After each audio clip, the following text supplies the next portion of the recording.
பாரதி நிகழ்ச்சியோடு இணைந்து கொண்டிருக்கின்றோம். நிகழ்ச்சியில் அடுத்த பகுதியான பெண்ணாளுமை பகுதியூடாக இணைந்து கொள்ளப் போகின்றோம். ஆளுமை நிறைந்த பல பெண்மணிகளினை உலகறிய செய்து கொண்டிருக்கும் ஒரு பகுதியாக இந்த பகுதியானது அமைந்துள்ளது. பெண்கள் இன்றைக்கு பல துறைகளிலும் முன்னேறி கொண்டிருக்கின்றார்கள். அவ்வாறான பெண்மணிகளுடைய நேர்காணலின் தான் உங்களுக்காக தந்து கொண்டிருக்கின்றோம். துறை சார்ந்து அவர்களுடைய வளர்ச்சி எப்படி இருக்கின்றது, அவர்களுடைய இந்த வளர்ச்சி படிக்கு உறுதுணையாக இருந்தவர்கள் யாவர், அவர்களுடைய பின்புலம் எப்படி இருக்கின்றது என்பது பற்றிய அவர்களுடைய நேர்காணல் நிறைந்ததாகவே முற்றுமுழுதாக இந்த பகுதியானது அமைந்துள்ளது. கண்டிப்பாக வளர்ந்து வரக்கூடிய அனைத்து பெண்மணிகளுக்குமே இவர்கள் முன்னுதாரணமாக இருப்பார்கள் என்ற நம்பிக்கையில் உங்களுக்காக பெண்ணாளுமை பகுதி அடுத்து.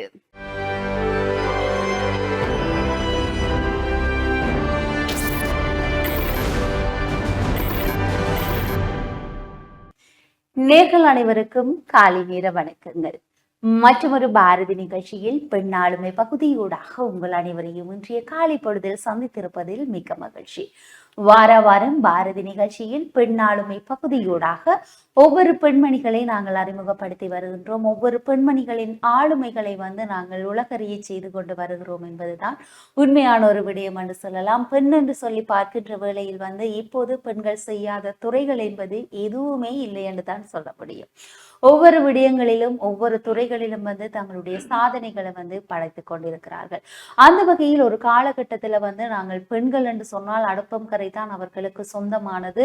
திருமணமானதுக்கு பிற்பாடு அவர்கள் படித்தார்களோ இல்லையோ அவர்கள் கணவனுக்கு சேவை செய்ய வேண்டும் என்பதுதான் பெண்ணுடைய ஒரு இயல்பாக அந்த நேரத்துல மனிதர்கள் தாங்களாகவே உருவாக்கப்பட்ட ஒரு இயல் வாழ்க்கை என்று கூட நாங்கள் சொல்லலாம். இப்போது எங்களுடைய உலகம் எந்த லெவல்ல இருக்குது, எவ்வளவு தூரம் சென்று கொண்டிருக்கிறது என்பது நமக்கு தெரியும். உலகத்தில் ஒவ்வொரு மாற்றங்கள் வர வர மாற்றங்கள் என்பது மாறிக்கொண்டே செல்கின்றது. ஆனால் எப்போதுமே மாறாதது மாற்றம் என்று கூட சொல்லுவார்கள். அந்த வகையில் 33 வருடங்களாக ஒரு ஆசிரியராக பணியாற்றி அதற்கு பிற்பாடு அந்த 33 வருடத்துக்கு உள்ளேயே ஒரு அதிபராக மாற்றமடைந்து இப்போது ஒரு ஓய்வு நிலை அதிபராக இருக்கக்கூடிய ஒரு பெண்மணியோடு தான் இன்றைய நாளில் எங்களுடைய பாரதி நிகழ்ச்சி கடந்து செல்ல காத்து கொண்டிருக்கிறது. இன்றைய நாளிலும் எங்களுடைய கலையகத்துக்கு வருகை தந்திருக்கிறார் சூரியகுமாரி ராசேந்திரம் அவர்கள் தான் எங்களுடைய கலையகத்துக்கு வருகை தந்திருக்கின்றார். அவரோடு இணைந்து எங்களுடைய நிகழ்ச்சி வாயிலாக பல்வேறுபட்ட விடயங்களை நாங்கள் இன்றைய நாளில் கதைக்க காத்து கொண்டிருக்கின்றோம். இப்போது நாங்கள் அவரை நிகழ்ச்சி வாயிலாக இணைத்துக் கொள்ளலாம். வணக்கம் மிஸ். வணக்கம். வணக்கம். இன்றைய நாளில் பாரதி நிகழ்ச்சியூடாக உங்களை சந்தித்திருக்கிறதில் மிக்க மகிழ்ச்சி. அதற்கு முதல்ல இவ்வளவு தூரத்தில் இருந்து இங்கு நீங்கள் வருகை தந்தமைக்கு உங்களுக்கு நன்றிகளை நாங்கள் சொல்லிக் கொள்கின்றோம். சரி மிஸ், எப்பவுமே அறிமுகம் என்பது நாங்கள் சொல்வதை தாண்டி நீங்கள் சொல்லுகின்ற வேளையில் தான் பல பேருக்கு உங்களை தெரியும். பல பேருக்கு உங்களை கண்டறிவது மிக கடினம் என்று நாங்கள் சொல்ல முடியாது. ஏனென்று சொன்னால் 7 பாடசாலைகளில் 33 வருடங்களாக பணியாற்றி பல மாணவர்களை நல்ல ஒரு வழிநடத்தலுக்கு உட்படுத்தி அவர்கள் இப்போது ஒரு நல்ல நிலையில் இருக்கிறார்கள் என்பது பெருமைப்படக்கூடிய ஒரு விடயம். என்னதான் தொழில்கள் செய்தாலும் இந்த ஆஸ்தான் தொழில் என்பது யாருமே எதிர்பார்க்காமல் அவருக்கு கிடைத்த மிகப்பெரிய ஒரு சொத்தாக காணப்படுகிறது. உங்களை பற்றி ஒரு சிறிய அறிமுகத்தை கூறுங்கள். நான் திருமதி சூரியகுமாரி ராசேந்திரம். என்னுடைய சொந்த இடம் மீசாலை தென்மராட்சி. நான் சாவச்சேரி இந்து கல்லூரியில் என்னுடைய கல்வியை தொடர்ந்து காப்போத்தா உயர்தரத்தை மீசாலை விக்னேஸ்வரா மகா வித்தியாலயத்திலே கற்றுத்தேர்ந்து யாழ் பல்கலைக்கழகத்திலே என்னுடைய முதலாவது பட்டத்தை பெற்றிருந்தேன். அதன் பின்பாடு போர்ச்சூழல் காரணமாக நான் கிளிநொச்சிக்கு இடம்பெயர்ந்து கிளிநொச்சி உருத்திரடம் மகா வித்தியாலயத்திலே நான் ஒரு பட்டதாரி பயிலுனர் தொண்டர் ஆசிரியராக என்னுடைய ஆசிரியர் பணியை ஆரம்பித்திருந்தேன். 1994ஆம் ஆண்டு கிளிநொச்சி கனகாம்பிகை குளம் மாதாகா பாடசாலையிலே என்னுடைய முதல் நியமன பணி ஆரம்பித்தது. கிட்டத்தட்ட நான் 27 கிலோமீட்டர்களை ஈருளி மூலம் பயணித்து அந்த சேவையை செய்திருந்தேன். அதற்கு பிற்பாடு கிளிநொச்சி இந்து கல்லூரி, பரந்த நாத்தாக்கா பாடசாலை, கிளிநொச்சி ராமகிருஷ்ண வித்தியாலயம், கிளிநொச்சி நல்லூர் மகா வித்தியாலயம், கிளிநொச்சி முரசுமோட்ட முருகானந்தா கல்லூரி என என்னுடைய கல்வி பயணம் தொடர்ந்தது. நான் 2000ஆம் ஆண்டு பரந்த நாத்தாக்கா பாடசாலையிலே ஆசிரியராக இருந்து அங்கு கடமையை இருந்து ஓய்வு பெற்றுக்கொண்ட அதிபர் அவர்களுடைய ஓய்வு நிலையின் போது கடமை நிறைவேற்று அதிபராக நான் என்னுடைய அதிபர் பணியை தொடர்ந்திருந்தேன். பின்னர் 2006ஆம் ஆண்டு பரீட்சை எழுதி அதன் ஊடாக நான் ஒரு நிரந்தர அதிபர் நியமனத்தை பெற்றிருந்தேன். 2000ஆம் ஆண்டில் இருந்து 24 வரையும் என்று சொல்லிக்கல என்னுடைய ஆசிரியர் பணியில் அதிபர் பணி தான் நிறைந்தது. நான் பல பாடசாலைகளில் பல மாணவர்களை வழிநடத்தி நல்ல நிலைக்கு கொண்டு சென்றேன் என்ற அந்த பெருமிதத்தோடு நான் இப்பொழுது ஓய்வு நிலையில் இருக்கின்றேன். என்னுடைய கணவரை நான் 2009ஆம் ஆண்டு யுத்தத்துக்கு இழந்த போதும் 5 பிள்ளைகளுடன் கடைசி மகனுக்கு இதுவரைக்கும் தன்னுடைய தந்தையினுடைய முகம் தெரியாது.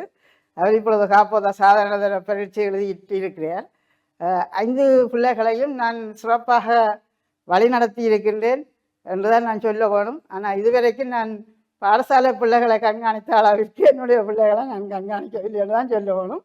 அவர்கள் என்னுடைய நிலை அறிந்து என்னோடு இணைந்து பயணித்து கொண்டிருக்கிறார்கள்.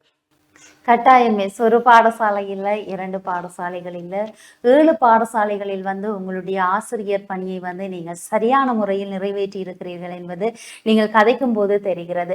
அதை தாண்டி நீங்கள் கூறியிருந்தீர்கள் மாணவர்களை வழிநடத்திய அளவுக்கு என்னுடைய பெற்ற பிள்ளைகளை நான் வழிநடத்தவில்லை என்று சொல்லி நீங்கள் அதை சொல்லுகின்ற வேளையில் உங்களுடைய கண்கள் கலங்கக்கூடிய மாதிரி இருக்கிறது. உண்மையான ஒரு விடயம் தான் மிஸ். என்னதான் நடந்தாலும் வாழ்க்கையில ஏதோ ஒரு தாக்கம் எல்லாருக்குமே இருக்கக்கூடியதாக தான் இருக்கிறது.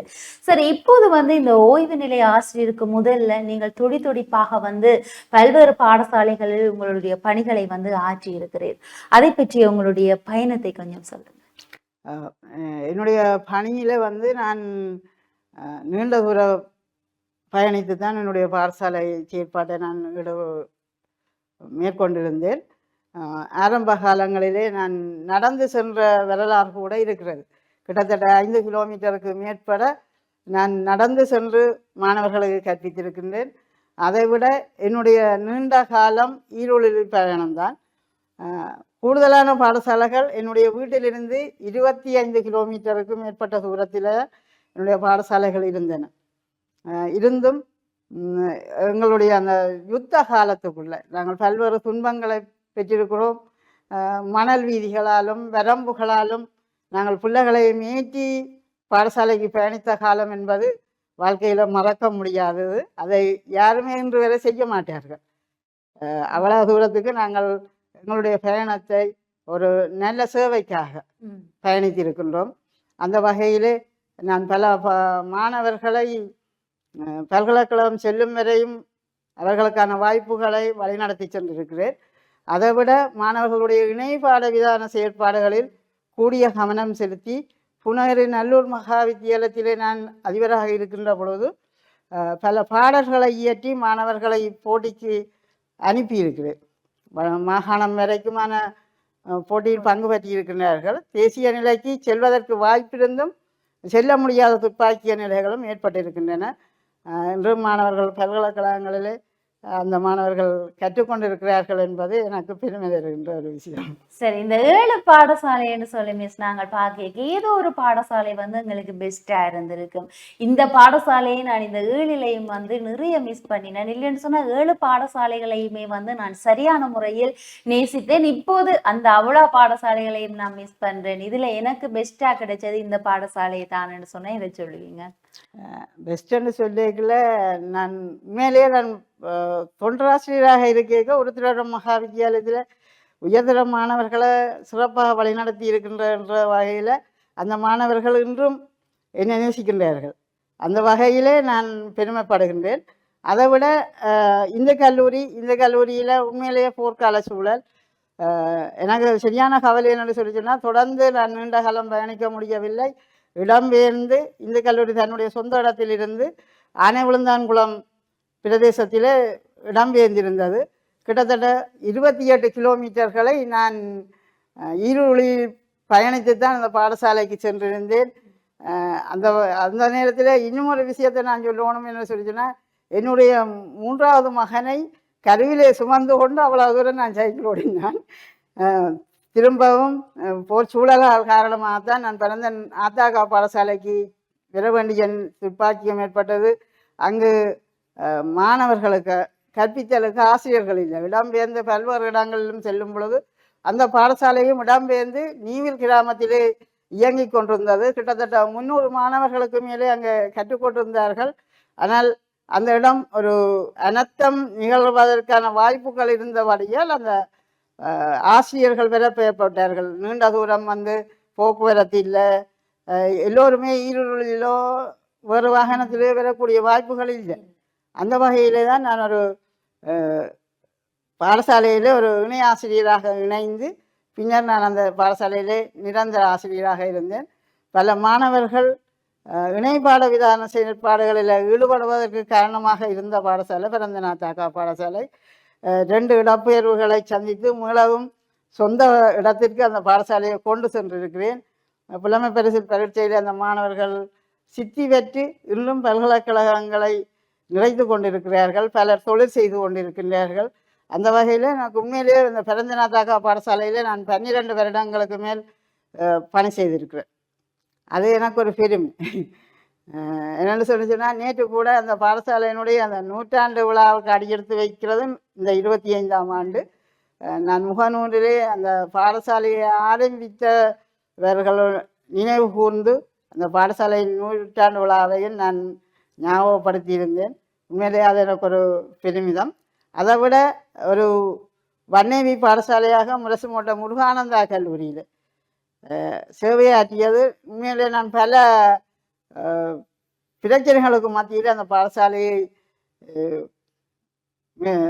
என்னுடைய கட்டுப்பாட்டுக்குள் வைத்திருந்தேன். கட்டுப்பாடுன்னு சொல்லிக்கல, இந்த மாணவர்கள் சிறந்த ஆரோக்கியம் உள்ளவர்களாக அவர்கள் வாழ வேண்டும் என்ற அந்த எண்ணத்தோடு அந்த பாடசாலையிலே நான் பணியாற்றி இருக்கிறேன்.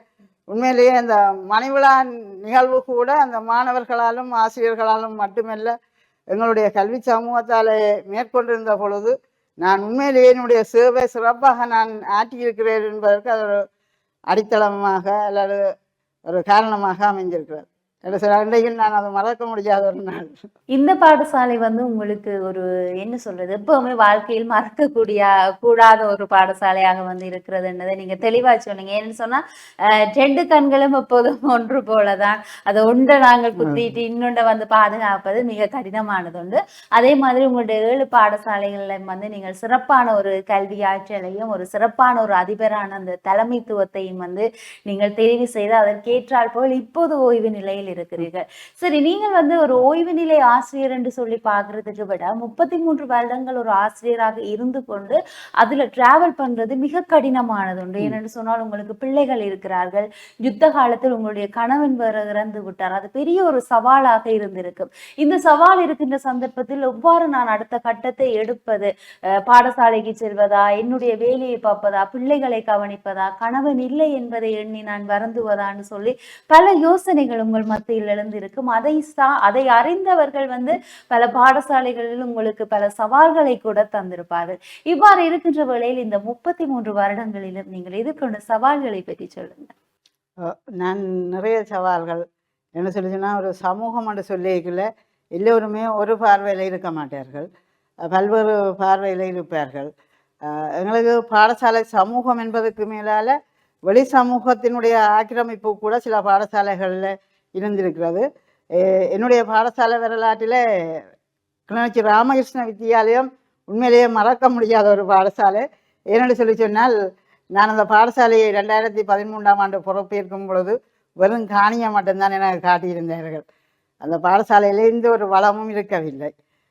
சவால் நிறைந்த ஒரு நிலையிலே பக்கத்தில் இருந்த கிராம சேவையாளருடைய அலுவலகத்திலே என்னுடைய அந்த பணி செயற்பாட்டை மேற்கொண்டு கொண்டு தரப்பாளின் கீழ் மரநிழல்களிலே எங்களுடைய மாணவர்களை கற்பித்திருந்தோம். வருகின்ற ஒவ்வொரு ஆசிரியர்களும் என்னிடம் கேட்ட ஒரே ஒரு வார்த்தை, நீங்களே கட்டடம் இல்லாமல் இந்த பாடசாலையை பொறுப்பேற்றீங்கள்னு சொல்லி. நான் அந்த ஆசிரியர்களுக்கும் பெற்றோருக்கும் சொன்ன ஒரு வார்த்தை என்னென்னு சொல்லி சொன்னால், வளம் இல்லாமல் ஒரு மாணவர் சமூகத்தை உருவாக்குவது தான் மிகப்பெரிய வெற்றி. அந்த வகையில் நாங்கள் 6 மாதம் அந்த மாணவர்களை மரநிழல்களினோட அந்த நிழல் எங்கே போகுதோ அந்த இடத்துக்கு திறப்பால்களை இழுத்து சென்று எங்களுடைய ஆசிரியர்கள் கற்பித்தார்கள். இன்றைக்கும் அந்த ஆசிரியர்கள் மாணவர்கள் மட்டுமல்ல பெற்றோர்களாலும் எங்களை மறக்க முடியாத ஒரு வரலாற்றை நான் அந்த ராமகிருஷ்ண வித்தியாலயத்தில் பெற்றிருக்கிறேன். பல்வேறு சவால்கள், அரசியல் ரீதியாக இராணுவத்தினுடைய பிரச்சனை, இவ்வாறான பல்வேறு இடர்களை நான் அந்த பாடசாலையில் சந்தித்திருந்தேன். அந்த வகையில் உண்மையிலேயே நான் ஒரு சவால் நிறைந்த பாடசாலை என்று சொல்வது இந்த பாடசாலையைத்தான். இருந்த பொழுது நான் 4 ஆண்டுகள் அந்த பாடசாலையிலே கடமையாற்றி ஆரம்பத்தில் தற்காலிக கொட்டகையில் மாணவர்களை வகுப்பறைக்கு அனுப்பி மரநிழலிலே 2 வருடங்கள் நான் என்னுடைய அலுவலகத்தை பாதுகாத்து வைத்திருந்தேன். பொருள்களை கொண்ட கிராம சேவையாளற்ற அலுவலகத்தில் வைத்தாலும் என்னுடைய மேசையும் கதிரையும் என்னோட சந்திப்பவர்களும் அந்த மரநிழல்களாகத்தான் இருந்தது. அந்த வகையிலே நான் அந்த பாடசாலையை விட்டு வெளியேறும் பொழுது பாடசாலைக்கான சகல வளங்களையும் பெற்றுக் கொடுத்து வந்திருந்தேன். ஒரு நிரந்தர கட்டடம், அவர்களுக்குரிய நீர் வசதி, சுற்றுவேலி என அனைத்துமே மாணவர்களுக்கு கிடைக்க பெற்றிருந்தது, மின்சாரம் உட்பட. இன்றும் அந்த பிரதேசத்துக்கு போனால் பிள்ளைகள் என்ன சுற்றி நிற்பதுன்றது எனக்கு உண்மையிலேயே ஒரு பெருமிதம். இப்பொழுது கூட அந்த ஏதாவது விசேஷங்கள் என்று சொல்வதற்கு மேலால் அந்த கிராமத்திலே நடக்கின்ற பொது விழாக்களில் கூட அழைத்து நிற்கின்றார்கள். அந்த வகையிலே அந்த சவால் நிறைந்ததும் என்ன பெருமிதம் கொள்ள வைத்ததும் இந்த பாடசாலை என்று சொல்லலாம். ஏனைய பாடசாலைகளிலே சிறு சிறு சவால்கள் இருந்தது. உண்மையிலேயே எனக்கு இந்த எல்லோருடனும் நான் நன்றாக பழகுவதால் அந்த சவால் என்பது மிக குறைவு. கல்வி திணைக்களம் உட்பட மாகாண கல்வி திணைக்களம் கூட என்னுடைய செயற்பாட்டிற்கு மதிப்பளித்திருந்தார்கள். இருந்த போதிலும் நான் இறுதியாக முருகானந்தா கல்லூரியிலே கற்பிக்கின்ற பொழுது, கொரோனா காலம், நான் பாடசாலைக்கு சென்ற காலம், பிள்ளைகளை நாங்கள் பாடசாலை வளாகத்துக்குள் கொண்டு செல்ல முடியாத சந்தர்ப்பங்களில் அருகருகே இருந்த வீடுகளில் கூட நாங்கள் அவர்களுடைய சாதாரண தர பெறுபவர்களை உயர்த்துவதற்காக ஆசிரியர்களோடு போராடி இருக்கின்றேன். என்னென்னு சொன்னால் நிறைய ஆசிரியர்கள் யாழ்ப்பாணத்திலிருந்து வருபவர்கள், அவர்களுக்கு விடுமுறை நாள் என்பது ஒரு சவால் தான். திரும்ப பாடசாலைக்கு வருவது என்பது அவர்களுக்கு அந்த விடுமுறை நாட்களில் ஒரு சவால் நிறைந்ததாக இருந்தது. இருந்த போதிலும் அந்த பாடசாலையினுடைய பொறுப்பேற்ற உயர்த்துவதில் மிக முக்கியமாக பல ஆசிரியர்கள் என்னோடு இணைந்து செயற்பட்டார்கள், பெற்றோர்கள் இணைந்திருந்தார்கள். ஆனாலும் எங்கள் பாடசாலையினுடைய சமூகத்துக்குள் ஒரு போராட்டம் இருந்தது. என்னை வெளியேற்றணும் என்ற நிலையில் கூட அந்த பாடசாலை இருந்தது. அதற்காக பல்வேறு முயற்சிகளை எடுத்திருந்தார்கள். இருந்த பொழுதிலும் என்னுடைய அந்த தன்னம்பிக்கையும் என்னுடைய அந்த நிறைவான பணியும் என்னை இறுதி வரை அந்த பாடசாலையிலே இருக்க வைத்திருந்தது. அது இரண்டுமே எனக்கு அந்த மறக்க, எல்லா பாடசாலைகளிலும் ஏதோ ஒரு நினைவுகள் இருக்கின்றன. அதுக்கும் மேலாக இந்த 2 பாடசாலைகளும் எனக்கு ஒரு சவால் நிறைந்த பாடசாலைகள் தான் என்று தான் சொல்ல வேணும். அதே மாதிரி நான் உருத்திரபுரம் மகா வித்தியாலயத்திலே கற்பிக்கின்ற பொழுது மணல் வீதிகள், மாரி காலங்களில் வாய்க்கால்களில் இடுப்பளவு நீர் பாயும். ஆனால் அந்த மாணவர்களை நிலைய அன்பு வைத்திருந்ததால் நான் அந்த பாடசாலையில் கற்பித்ததை விட அவர்களுக்கு எடுக்காத பாடங்களை நான் உயர்தரத்துக்கு இந்தினாரிய பாடத்தையெல்லாம் 2:30க்கு பாடசாலை விட்டா பிறகு 4-4:30 மட்டும் அவர்களுக்கு கற்பித்து அவர்களை இன்றைக்கு பலராசிரியர்களாகவும் ஒவ்வொரு துறைகளிலும் முழிந்து நிற்கின்றார்கள். அதுவும் ஒரு சவால் நிறைந்த ஒரு கற்பித்தல் செயற்பாடு தான் என்று நான் சொல்லுவேன். கட்டாயம் அநேகமான பாடசாலைகள், நீங்கள் அந்த பின்தங்கிய பாடசாலைகளில் பல மாணவர்களை உருவாக்கி இப்போது அவர்கள் தொழிலதிபர்களாக மாறி இருக்கிறார்கள் என்பது ஒரு பெருமைப்படக்கூடிய ஒரு விடயம் என்று சொன்னால் அதுதான் ஆசிரியருக்கு என்று சொல்ல முடியும். ஏனென்று சொன்னால் எங்களுக்கு தொழில் கிடைத்து விட்டது, சென்றோமா 2:30 மணி வரைக்கும் நாங்கள் படிப்பித்தோமா வீட்டுக்கு சென்றோமான்றது இல்லாமல் சவால்கள் நிறைந்த பாடசாலைகளில் சேர்ந்து அங்கு மாணவர்களை உருவாக்கி அவர்களுக்கு சரியான கல்விகளை கொடுத்து இப்போது அவர்கள் தொழிலதிபர்கள் மாறி இருக்கிறார்கள் என்பது பெருமைப்படக்கூடிய ஒரு விடயமாக இருக்கிறது. சரி மிஸ், இந்த சந்தர்ப்பத்துல நீங்கள் ஓய்வு நிலையில இருக்கீங்க, நீங்கள் உருவாக்கிய மாணவர்கள் உங்களை சந்திக்கின்ற சந்தர்ப்பங்கள் நடந்திருக்கிறதா? தை மாசி மாதத்துல உருத்திரபுரம் மகா வித்தியாலய அந்த என்னோட உயர்தரம் கற்றவர்கள் ஒரு ஒன்று கூடலை செய்திருந்தார்கள். ஒன்று கூடலை செய்யும் பொழுது எங்களையும் கூப்பிட்டு எங்களை மதிப்பளித்து அவர்கள் அந்த எங்களுக்கு ஒரு நினைவு பரிசுகளை கூட தந்திருந்தார்கள். எங்கு கண்டாலும் அந்த நின்று கதைத்து செல்கின்ற அந்த சிந்தனை அவர்களிடம் இருக்கிறது. நான் இன்னும் ஒன்று சொல்ல ஓடுமென்னு சொன்னால், நான் 2013ஆம் ஆண்டு மீள்குடியேற்றத்தின் பின்னர் 2012ஆம் ஆண்டு எம்ஏ தமிழ் கற்றனான். என்னென்னு சொன்னால், எனக்கு அந்த நீண்ட கால ஆவல் நிறைவேறாமல் போயிருந்தது. இடம்பெயர்ந்து நான் சொல்லிக்கல அந்த வாய்ப்பு வேறு காரணமாகவும் போக்குவரத்து பிரச்சனை காரணமாகவும் நிறைவடையாமல் இருந்தாலும் நான் 2012ஆம் ஆண்டு யாழ் பல்கலைக்கழகத்திலே 2வது பட்டத்தை பெறுவதற்காக கற்றுக்கொண்டிருந்தேன். இதுவும் ஒரு சவால் தான். என்னென்னு சொன்னால் 5 பிள்ளைகள், அவர்களுடைய கற்றல் செயற்பாடு, அதற்கு மேலாக அந்த குடும்ப பொறுப்புகள் என்பதற்கு மேலாக நான் சனி ஞாயிறு வகுப்புகளை இங்கு நேரடியாக வந்து கற்று அதிலே நான் பட்டம் பெற்றிருக்கின்றேன்.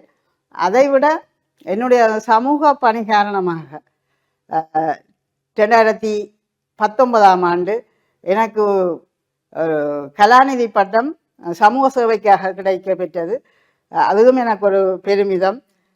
என்ன சொல்லிச்சுன்னா, நான் சொல்கிறது, என்னை பார்த்து நீங்கள் கற்க வேண்டும்.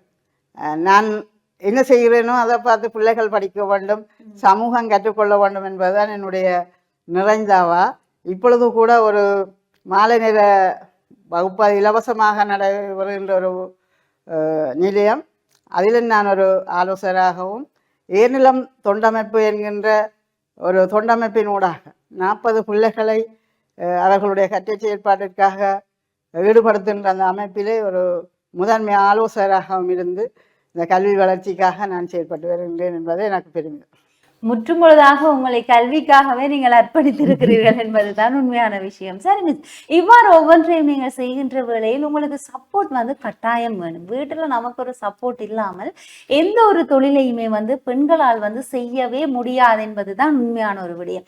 இவ்வாறு இருக்கின்ற சந்தர்ப்பத்துல நீங்க இவ்வளவு இந்த தொழில்களை செய்கின்ற வேளையில், உங்களுடைய இந்த ஆசிரியர் பணியை நீங்க செய்கின்ற வேளையில் உங்களுடைய பிள்ளைகள் இருந்திருப்பார்கள், அதுவும் கணவன் இல்லாத சந்தர்ப்பத்தில், இந்த நேரத்தில் உங்களுக்கு அதிகமாக சப்போர்ட் தந்தது யார்? உன்னால முடியும், எப்பவுமே இதை மிஸ் பண்ணிடாத, உன்னால முடியும் அப்படின்னு சொல்லி உங்களை அதிகம் புஷ் பண்ணது யார்? என்ன பொறுத்தளவில் என்னுடைய கணவர் இருக்கும் வரையும் எனக்கு தோல் கொடுத்தவர். அதற்கு பின்பாடு நான் கிளிநொச்சியில் இருந்ததால் என்னுடைய சகோதரர்கள் கூட தென்மராட்சியில் தான் இருந்தார்கள். நான் தனித்துத்தான் என்னுடைய முயற்சி, நான் சொல்லணும், நான் எடுத்த முயற்சி தான் நான் இந்த தூரத்துக்கு வெற்றி பெற காரணம். உண்மையிலேயே எனக்கு பிள்ளைகள் பக்கபலமாக இருந்திருக்கிறார்கள். ஒரு நாளாவது அம்மா இப்படி வெளிக்கிட்டு திரிகிறான்னு சினத்தது இல்லை. இன்று கூட அவர்கள் அந்த என்னை பார்த்து தங்களுடைய செயற்பாட்டை மேற்கொள்கின்ற சந்தர்ப்பம் இருக்கின்றது. என்னுடைய மூத்த மகன் இப்பொழுது கிராம சேவையாளராக அக்கராயன்குளத்திலே அவர் நீண்ட தூரம் பயணித்து அந்த தன்னுடைய பணியை செய்கின்றார். 2வது மகள் திருமணமாகிவிட்டார். 3வது மகன் பல்கலைக்கழக கல்லூரியிலே கற்று முடித்திருக்கின்றார். அடுத்த மகள் காப்போத்தா உயர்தரத்திலே இப்பொழுது சித்தி பெற்றிருந்தாலும் அவருடைய அந்த சிந்தனை எண்ணங்கள் ஈடுபடாத காரணத்தாலே 2ஆம் முறை படிப்பதற்காக தன்னை தயார்படுத்தி இருக்கிறார். 3வது மகன் அவருக்குத்தான் அப்பாவின் முகமே தெரியாது. காப்போத்தா 5வது மகன் காப்போத்தா சாதாரண தரத்தை எட்டி பரீட்சை எழுதிவிட்டார். புறவேற்றுக்காக காத்து கொண்டிருக்கிறார். இன்றைக்கு வரைக்கும் அவர்கள் ஒரு நாளாவது அம்மா சில வேளையில் பெம்பலா சொல்லுவார்கள், அம்மா எங்களை கவனிக்கிறே இல்லை, பிள்ளைகளை பள்ளிக்கூடம் மட்டும் சாகிறா, 6 மணிக்கு வாரா, விடிய 6 மணிக்கு விழிக்கிட்டு இந்நேரம் 6 மணிக்கு வாரான்னு. ஆனால் ஒரு நாளாவது அவர்கள் அந்த முகத்திலே எந்தவித வேதனைகளையும் நான் கண்டதில்லை. தங்களை அப்பா இல்லாமல் வளர்க்கிறார் என்ற அந்த சிந்தனையோடு அவர்கள் வளர்ந்தவர்கள். அதனால தான் நான் உண்மையிலே சமூகத்தில் ஒரு பாராட்டு பெறுவதற்கு என்னுடைய பிள்ளைகளும் காரணம். அதே நேரத்தில் அவர்களுடைய அந்த சிறப்பான செயற்பாடும் மற்றவர்கள் மத்தியில் அப்பா இல்லாமல் அந்த 5 பிள்ளைகளையும் வளர்த்து நல்ல ஒரு ஆளாக்கி இருக்கிறார் என்ற அந்த வகையில் 5 பிள்ளைகளின் மேலும் எங்களுடைய சமூகம் நிறைந்த அன்பை வைத்திருக்கிறது. அது வரைக்கும் மிக்க மகிழ்ச்சி என்றுதான் சொல்லலாம். பாருங்கள், ஒரு ஒரு பெண்ணாக இருந்து கொண்டு எந்த ஒரு சப்போர்ட்டும் இல்லாமல் உங்களுடைய கல்வித்துறையையும் நீங்கள் கவனித்து உங்களுடைய பிள்ளைகளையும் சரியான முறையில், அதாவது நேரான பாதையில் வழிநடத்தி இப்போது அவர்கள் 5 பேருமே வந்து ஒரு நல்ல நிலையில் இருக்கிறார்கள் என்று சொன்னால் அந்த தாயின் பெருமையும் அந்த தாயின் வளர்ச்சியும் என்றுதான் சொல்ல முடியும். அந்த குடும்பத்தில் இருக்கக்கூடியவர்கள் வந்து யார் சரியான முறையில் வந்து இருக்கிறார்களோ அவர்களை பார்த்துதான் அடுத்து இருக்கக்கூடிய பிள்ளைகள் வந்து தாங்கள் எந்த வழியை தேர்ந்தெடுக்கலாம் என்பதை வந்து யோசிப்பார்கள். அதுதான் உண்மையான ஒரு விடயமாக இருக்கிறது. என்னதான் இருந்தாலும் பிள்ளைகளை வந்து நாங்கள் சரியான ஒரு நேர்மையான வழியில் வளர்த்து விட்டோமாக இருந்தால் அடுத்தடுத்து வரக்கூடிய சந்ததியையும் சரி, அடுத்தடுத்து வரக்கூடிய ஜெனரேஷனையும் சரி, வரக்கூடிய அனைத்து பிரச்சனைகளையும் வந்து உங்களுடைய பிள்ளைகள் பார்ப்பார்கள் என்பதுதான் உண்மை. ஆனால் என்னதான் இருந்தாலும் நீங்கள் கல்வித்துறையில் சாதித்து கொண்டே இருக்கிறீர்கள் என்பதுதான் உண்மை. இவ்வளவு தூரம் நீங்கள் பல வருடங்கள் பல பாடசாலைகளில் கல்வியை கற்றுக் கொடுத்து ஒரு அதிபராக வழிநடத்தி வந்திருந்தாலும் உங்களுக்கு இந்த தமிழ் மொழியில் பற்று என்பது அதிகமாக இருந்திருக்கிறது. அதன் காரணமாகத்தான் நீங்கள் மீண்டும் படித்து 2வது பட்டத்தை வந்து தமிழ் மொழிக்காக வந்து பெற்றிருந்தீர்கள். தமிழில் இவ்வளவு பற்றிருப்பதற்கு காரணம் என்ன? தமிழில் பற்றிருப்பதற்கு நான் பிறந்த மொழி தமிழ் என்பதற்கு மேலாக என்னுடைய தாயார் நல்ல ஒரு கவிஞராக எழுத்தாளராக இருந்தார். அவருடைய காலத்தில் அவர் அந்த தொழில் செய்கின்றக்கான வாய்ப்பு இல்லாத பொழுதிலும் தன்னுடைய அறிவை விருத்தி செய்திருந்த காரணத்தாலே எங்களுக்கு வழிகாட்டி இருந்தார். அதை விட என்னுடைய ஆரம்ப பாடசாலை எனக்கு வழிகாட்டி இருந்தது. நான் நெடுக அதை நினைத்து கொள்கிறேன். எனக்கு கிடைத்த தமிழ் ஆசிரியர்கள் உண்மையிலேயே என்னை வழிநடத்தி இருக்கின்றார்கள் என்று தான் சொல்ல வேண்டும். எந்த ஒரு நேரத்திலும் எந்த ஒரு செயற்பாட்டிலும் முன்னுரிமைப்படுத்தினார்கள். புத்தகம் வாசிக்கணும் என்று சிறு வயதிலேயே வழிகாட்டி இருந்தார்கள். கட்டுரை எழுதும் பொழுது பாடசாலையில் வைத்து கட்டுரை எழுத வேணும் என்று சொல்லி வழிகாட்டி இருந்தார்கள். என்னுடைய காலத்திலே நான் கட்டுரையில் 20க்கு 20 புள்ளிகளை தவிர ஒரு குறைந்த ஒரு புள்ளியையும் பெற்றுக்கொண்ட வரலாறு எனக்கு இல்லை. அதை விட ஒரு ஞாபகத்தில் நான் மறக்க முடியாத ஒரு செயற்பாடு என்னென்னு சொல்லி சொன்னால், நான் காப்பூத்த சாதாரண தரம் படித்து கொண்டிருக்கும் பொழுது ஒரு கட்டுரை போட்டி இல்லங்களுக்கு இடையிலே நடைபெற்றது. 5 இல்லங்கள், கிட்டத்தட்ட 200க்கும் மேற்பட்ட மாணவர்கள் அந்த கட்டுரை போட்டியில் பங்கு பெற்றிருந்தார்கள். ஆனால் ஒருவரை மட்டும்தான் தெரிவு செய்வார்கள். அந்த தெரிவு வந்து என்னுடையதாக இருந்தது. என்னுடைய பெயர் போடப்பட்டிருந்தது விளம்பர பலகையிலே. நான் 1 மணித்தியால அந்த மதிய போசன இடைவேளை 1 மணித்தியாலம் நாங்கள் கற்கின்ற காலத்திலே, அப்பொழுது எங்களுடைய பள்ளித்தோழிகள் சில நேரத்தில் நாங்கள் காலை சாப்பாட்டோடு போகும்பொழுது அவர்கள் தங்களுடைய வீட்டுக்கு அழைத்து செல்வார்கள். அவ்வாறு தான் நான் அன்றும் என்னுடைய தோழியினுடைய வீட்டிற்கு சென்று வரும் பொழுது வாசலிலே சக பள்ளிகள் காத்து கொண்டிருந்தார்கள். நான் அந்த கேட்டுக்கால உள்ளுக்கு போய்க்குள்ள கேட்டார்கள், எங்கள் வீட்டை தான்னு சொல்லி. அப்போ நான் என்னத்துக்கு எதுக்குன்னு சொல்லி கேட்க, நீ உனக்குத்தான் கட்டுரையெல்லாம் முதலிடம்னு சொல்லி. நான் சொன்னேன், இல்லை, என்னோட போட்டியில் பங்கு பற்றியவர்கள் பலர் அதிபர் ஆசிரியர்களுடைய பிள்ளைகளாக இருந்தார்கள். சிறந்த பெறுபவர்களை பெறுகின்ற மாணவர்கள் இருந்தார்கள். அவர்களுக்குள்ள எனக்கு கிடைத்திருக்காது என்று சொல்லும் பொழுது என்னை இழுத்து கொண்டு போய் அந்த விளம்பர பலகையிலே காட்டிய பொழுது நான் உண்மையிலேயே பெருமிதம் அடைந்தேன். என்னுடைய பள்ளி தோழிகளே உடனே சென்று அந்த டொவிக்கை வாங்கி வந்து எல்லாருக்கும் கொடுத்து தங்களுடைய அன்பை பகிர்ந்து கொண்டார்கள். அதுதான் என்னுடைய முதல் அடி. அதற்கு பின்னர் நான் அந்த கவிதை எழுத வேணும் என்ற என்னுடைய ஆர்வம் வந்து முதல்ல நான் வானொலி மன்றத்திற்கு எழுதியிருந்தேன். இலங்கை ஒலிபரப்பு கூட்டுத்தாபனத்தினுடைய சிறுவர் நிகழ்வு நடைபெறுகின்ற பொழுது அதில் முதல் அடி தருவார்கள், மீதி அடியை நாங்கள் எழுத வேணும். முதல்ல நான் அம்மாவைத்தான் கேட்டது. பிறகு நானாக எழுதி அம்மாவிடம் திருத்தி எடுத்துக்கொண்ட முயற்சி எனக்கு சவாலாக மட்டுமல்ல என்னை உயர்த்துகின்ற வகையிலும் அமைந்ததால் நான் அன்றிலிருந்து கவிதை எழுதுவது, என்னுடைய நண்பிகள் சினிமா பாடல்களை கொண்டு வந்து வச்சுட்டு மாற்றி தர சொல்லி கொடுத்தார்கள். அப்பொழுது அவர்களுக்கு அந்த பாடல்களை நான் மாற்றி கொடுத்து இன்றைக்கு பல சிறுவர் பாடல்களை ஆக்கி இருக்கிறேன். அதை விட கவிதைகள் எழுதி இருக்கின்றேன். எதுவும் நூல் வடிவம் பெறவில்லையே ஒழிய நிறைய செயற்பாடுகள், கட்டுரை, இப்பொழுது கூட மாணவர்கள் தங்களுடைய போட்டிகளுக்கு பேச்சு போட்டியோ கட்டுரை போட்டியோ எழுதுவதற்கு வருவார்கள். அந்த வகையில் என்னுடைய பிள்ளைகளும் அந்த சிறப்பை பெற்றிருக்கின்றார்கள். என்னுடைய 4வது மகள் இப்போ உயர்தரம் படித்து கொண்டிருப்பவர் நிறைவாக கவிதை எழுதுவார். என்னை போல சிறந்த ஒரு கவிஞராக வருகின்ற வாய்ப்பு இருக்கிறது. நாங்கள் பல புத்தகங்களுக்கு ஆக்கங்கள் எழுதியிருக்கிறோம். அதை விட அந்த கவிதைகள் முதல் எழுதியதால் இந்தியாவிலிருந்து எனக்கு பல விருதுகள் கிடைத்திருக்கிறது. சென்று பெற்றுக்கொள்ளவில்லையே ஒழிய சாதனையாளர் விருது, அப்துல் கலாம் சாதனையாளர் விருது, மற்ற அந்த மகளிர் தின கவிதைகள் இதெல்லாம் எல்லாம் நிறைய விருதுகளை நான் பெற்றிருக்கிறேன். கட்டாயம் எல்லா மொத்தத்தையும் நாங்கள் திருப்பி பார்த்தோமாக இருந்தால் உங்களுடைய முயற்சிகள் எல்லாம் வெற்றியாகவும் சாதனையாகவுமே மாறி இருக்கிறது.